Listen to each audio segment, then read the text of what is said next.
Hello and welcome back. Today is the last day of week 3, and if I'm breathing out on this, that's because I'm like literally cooking up a storm. So I got my meatballs and my mince both cooking away. So it is bulk prep day. I've already done my eggs, and I will be doing my bake later on. So getting ready for another week and getting all my meals done so that tomorrow I can do as little as possible on my rest day. And that's what I recommend as well. If you are doing what I'm doing, rest up, recover. Next week is a deload week, so at least the body can ease off a little bit after hitting your central nervous system all week with the high numbers. But I was really happy with today. So deadlifting today. I did not film talking in the gym today because it was super busy, and it's one of those, like, I get a little self-conscious, like talking to the camera, talking to you, when it's really busy and people are like walking back and forward, and I get distracted and I can't focus and I'm like looking elsewhere when I should be looking at you.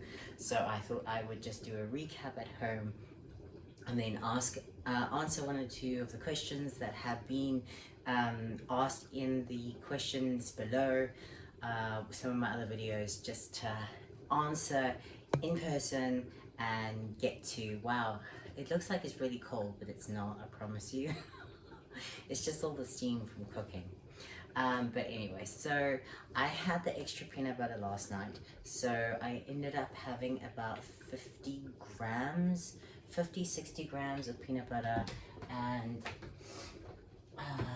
that's, what is that in terms of calories? That's 300 calories. So in addition to the extra yogurt that I've added into my diet to get me back into maintenance, I had an additional 300 calories. So yesterday I had an additional 450 calories, and that is one thing that a lot of people don't realize. You know, if you're monitoring your macros, or if you're not monitoring your macros in particular, if you are trying to lose weight or gain weight or something like that, there are certain items of food that are so calorie dense that you don't even realize how quickly the calories add up.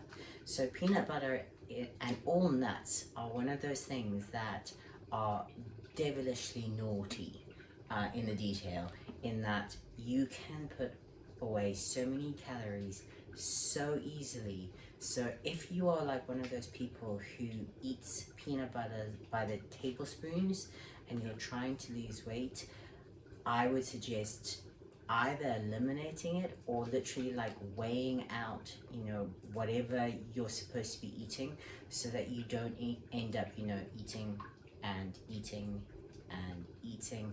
Like when I was doing CrossFit and I needed more calories, I literally just guzzled peanut butter. I would eat about 200 grams of peanut butter a day. So that's like 1,200 calories that I was eating on top of my other calories just to get in more calories. And I was still not full. Like, that's how insane in terms of calories I was consuming, trying to keep up with the sheer volume that I was doing with CrossFit. So I had, as I mentioned, the extra 450 calories last night. Well, 300 because the other yogurt is now in my diet daily for the maintenance. And I did that to see if I wouldn't be a little bit stronger with the deadlifts, and I was really happy. So I just need to put her away now. So I managed 170 for 3 sets, and I was freaking happy with it. The 160, I felt a little bit in my hamstring. So between sets, I took the little ball, that little round ball, and I did the leg raises with it underneath my groin and my hamstring, just releasing the hamstring as much as possible. just to make sure that when I got to the 170, it felt good, it felt smooth. I wasn't too sure if I was going to manage the 170, so I did 160. 165. The 165 felt really solid that I did the 170, and the 170 felt like on the edge of me potentially being able to do like a 172.5, but I decided, because I did feel like a tinge in the hamstring growing at the 160.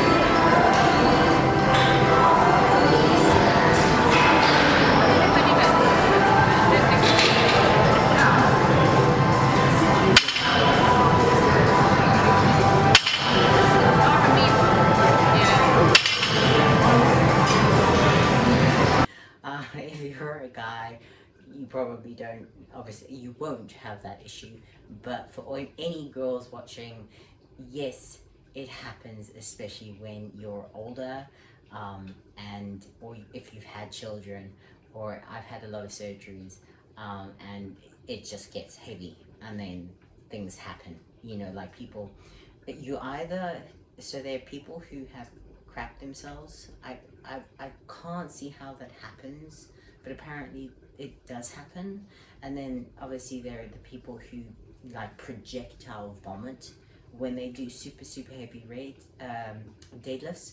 And then of course they're the nosebleeders, and then there's, you know, peeing yourself. So welcome to the world of deadlifting heavy. So if something does happen to you when you're doing it, don't panic, you're not alone. Like, that is one of the main reasons I don't deadlift with a belt, is because I find it very distracting, because as I start to pull, the belt makes food come up, so I literally can like upchuck, like vomit into my mouth whilst I'm deadlifting heavy if I have a belt on. And people are like, and you do this for fun? Well, there are people who run for fun, and I don't get that, because I wasn't aware. Did you know, if you're not aware of this, that people who run, like their toenails come off if they do really long distances, and it's called runner's stomach? They literally pee and poop themselves, like their stomach literally like lets go on long distances running. That, so they have to literally like make themselves constipated before they run. I'm really getting into gross subjects here, but anyway, back to deadlifting. So I did the deadlifting, and then so that was 3 sets of 3. That was the last strength movement for the week.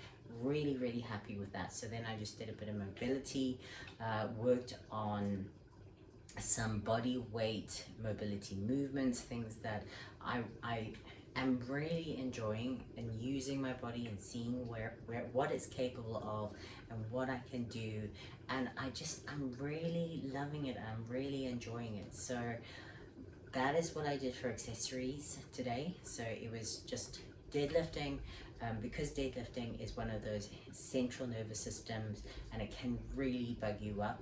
I hadn't planned on doing too many accessories, just because I wanted to make sure that I could sleep tonight. So that is one of the side effects. So a couple side effects with central nervous system is you either get really tired, or you don't sleep. And obviously I tend to fall into the latter category of, if my central nervous system is really spiked, like I can't sleep, and I definitely want to sleep.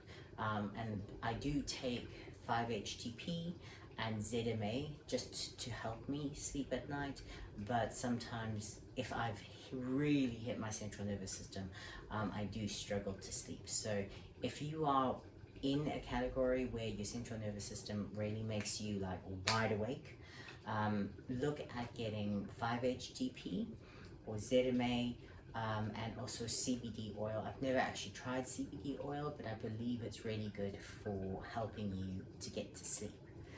So that was training today. Next week is deload week, so we just let the body recover. You know, you can't just go. Your body will eventually fry out on you, especially when we're doing strength numbers. So next week is the deload.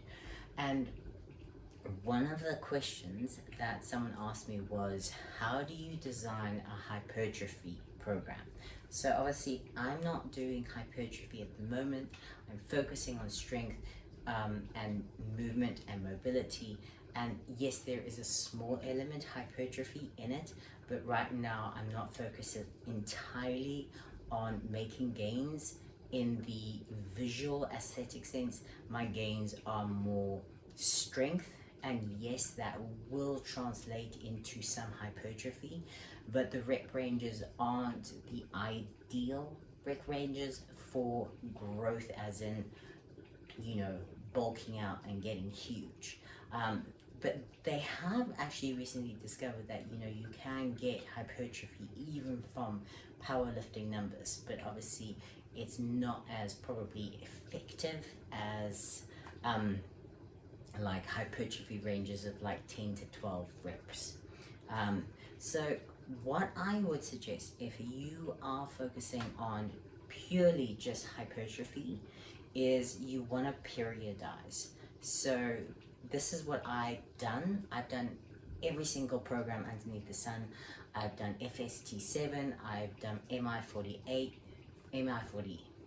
so FST7, MI40, I've done Dorian Yates, I've done, you know, just experimenting with drop sets and everything that you can think of. I have tried out, seen what I enjoy, because it's not just necessarily about what may be effective, because the truth is everything leads in the same direction. You will make results no matter which program you decide to do. And because bodybuilding is really slow in terms of progress, you won't necessarily, you know, do one program which is 4 weeks long and go, yes, I've made massive gains. You know, you're not going to make massive gains in 4 weeks, because it literally can take years and years and years, and you have to mentally be able to go, okay, you know, I'm going to do this for a 6-month period, and see how effective it is. And obviously the more your nutrition is on point and your sleep is in point and all the other factors, because bodybuilding is more lifestyle than anything else, will contribute to your overall progress. Like the one person commented and said, what is the secret to my physique? And the sad answer is, and I'm going to be completely 100% real with you, it's 9 years of competitive training. I have never taken time off. I have never stopped training. I have never taken a day, literally not even one day off my diet. I have eaten the same food every single day, religiously. Like I can tell you what I ate 4 years ago, because what I ate 4 years ago is exactly what I'm eating today. Yes, the quantities may have varied and the textures may have varied, but what I ate 4, 5, 6 years ago is pretty much what I'm eating today. Obviously I have my scheduled cheat meals, but that is the sad reality of, well, I don't think it's sad, but a lot of people probably might do. I think that I'm just like, you know, living in my own little bubble, and that's okay with me. But that is the truth. I have been diligently training for 9 years. Yes, my goals have changed, so I've gone from bodybuilding to powerlifting to CrossFit, back to powerlifting, and now doing calisthenics as well. But at every point I've been at a competitive level. So obviously I went from competing towards my IFBB PRO card, competing towards record setting powerlifting numbers, competing towards the top 10, not 10%, the top 10 in the world with CrossFit. And I've hit every single one of those goals, and now I'm getting back into powerlifting with potentially competing in calisthenics powerlifting, with the goal of obviously being as competitive as I can be. So at every point within my 9 years, I've been competitive, I've been 100% on my diet, and I've focused entirely. So everything has been structured accordingly, and I have been diligent in everything from training to sleep to diet to recovery. So if your goal is bodybuilding, just be prepared to make it a long-term investment. As I say, you're not going to get results overnight. You're not going to get results in 1 month.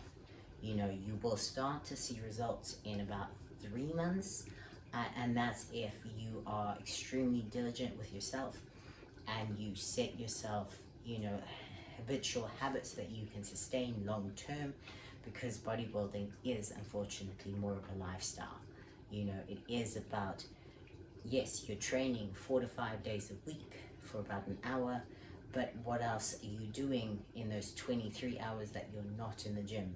You know, how is your diet looking? How's your sleep looking? How's your recovery? Are you eating enough? Are you eating the right things? Are you getting enough protein? So, you know, comment below with if you've got a specific goal in terms of bodybuilding or something like that, and I can help you. But what I wanted to discuss was programming of hypertrophy. So for me, I like to periodize my programs.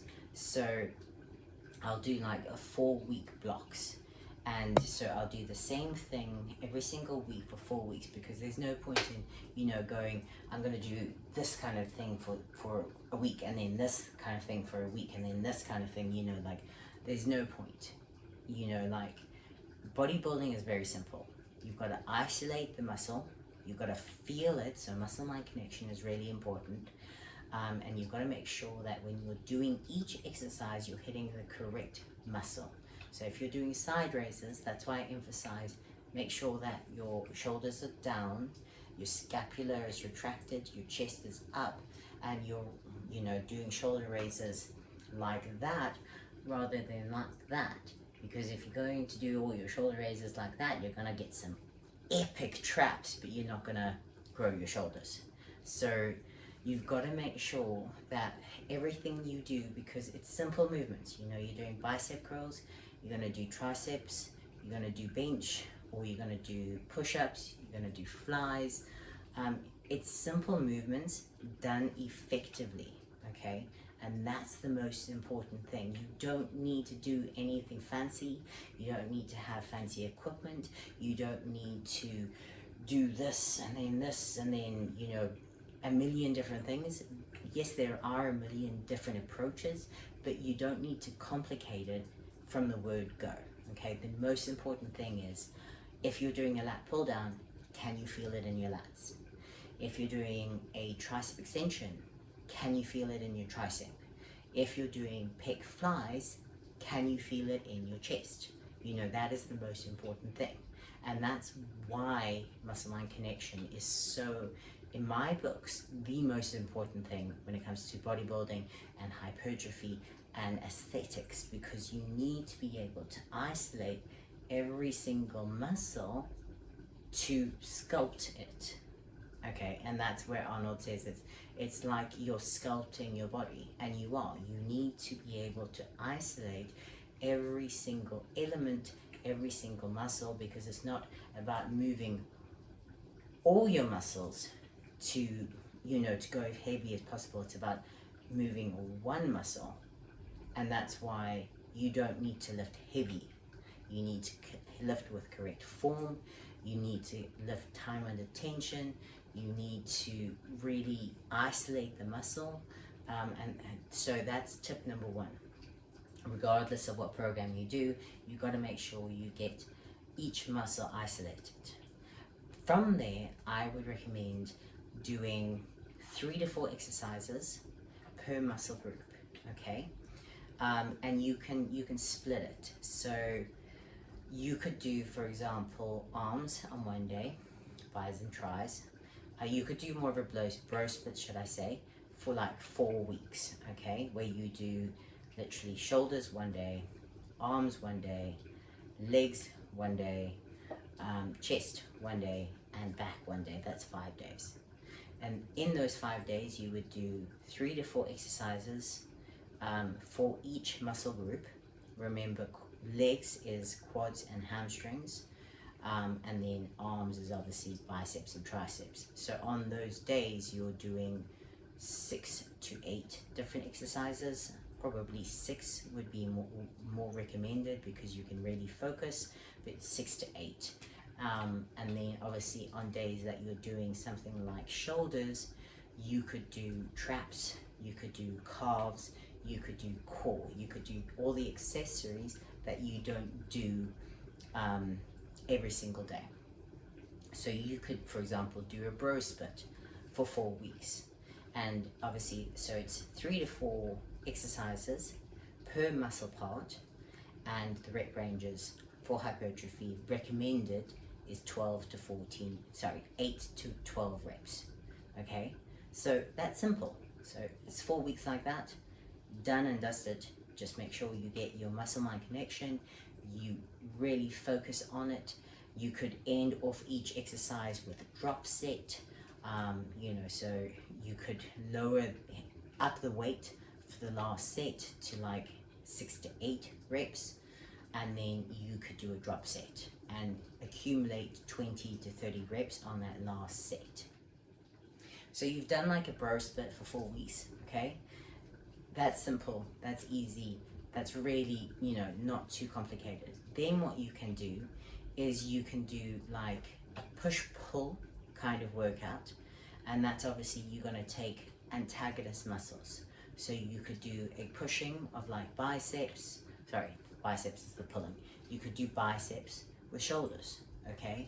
You can do quads with hamstrings. You did that in the previous one, but you could do it again. Or you could do, completely change it and do some quads, which is a pushing movement with a pulling movement, say triceps. So you can vary it up, okay?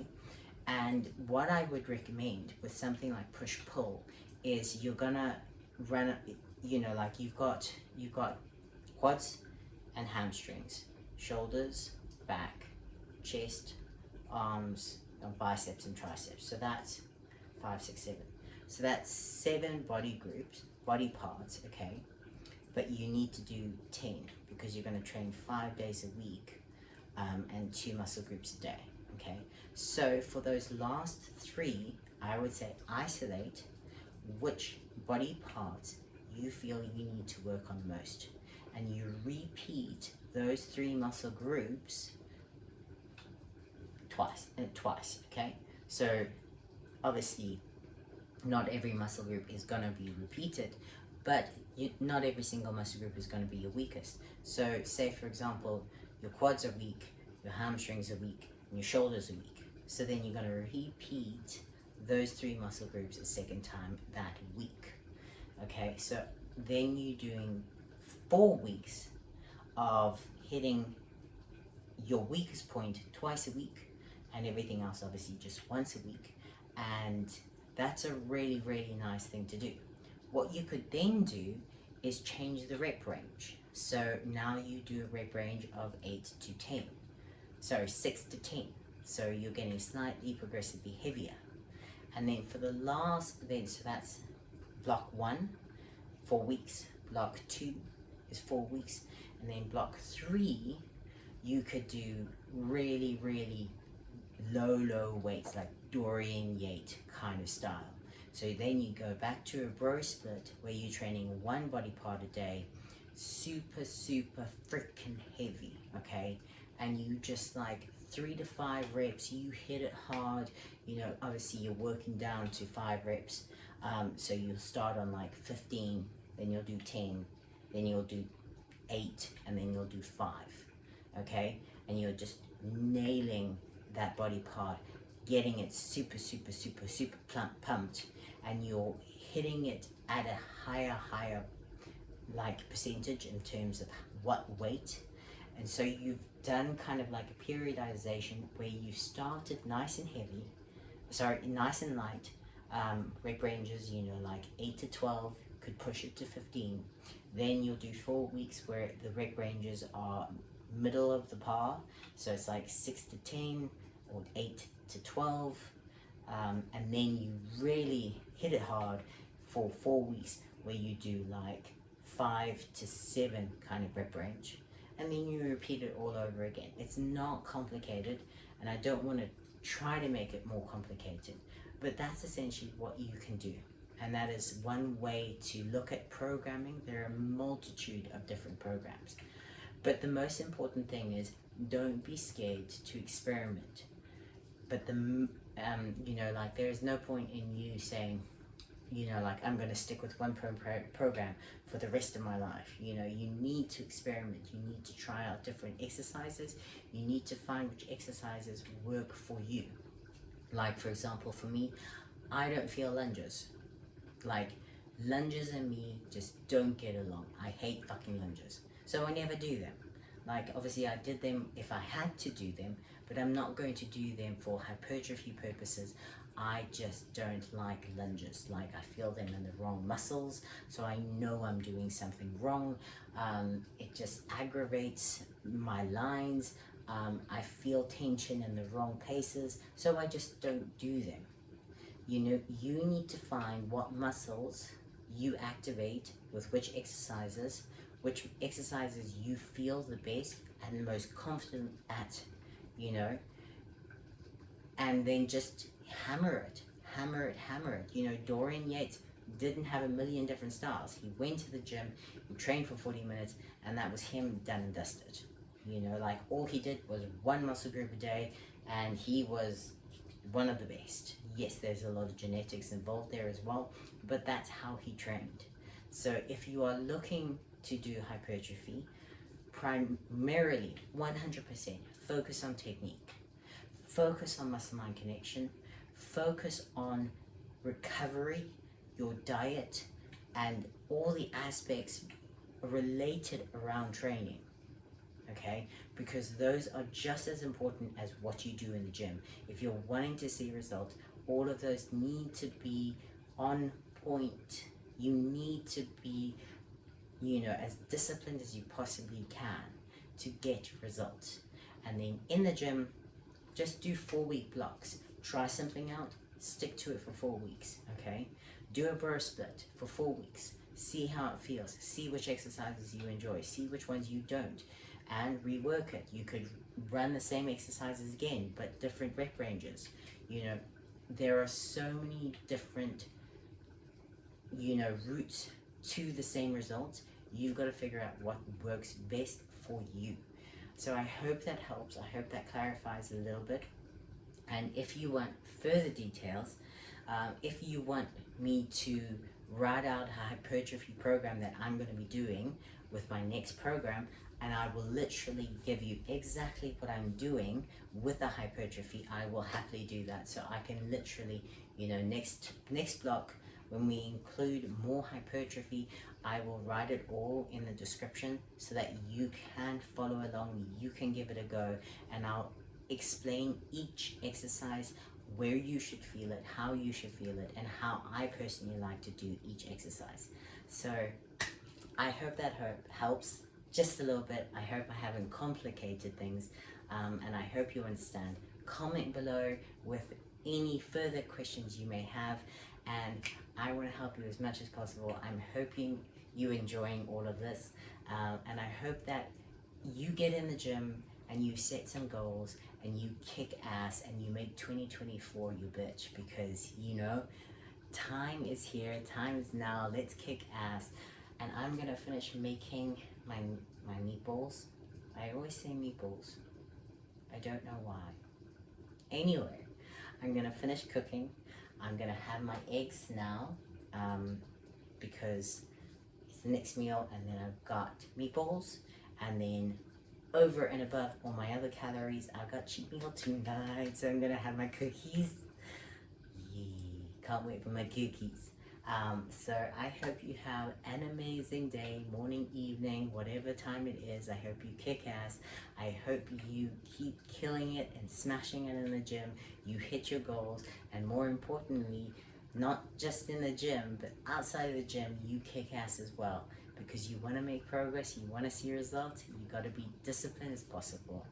And even if you start small, with just moving a little bit more, getting in some steps, it's not about changing everything overnight. It's about small cumulative changes that you can sustain long term so that you can eventually do it in second nature and it becomes a habit rather than something that you struggle to do. So that's enough rambling on. I hope you have a lovely day, evening, morning, and I'm going to finish eating, cooking, and I hope you get some rest.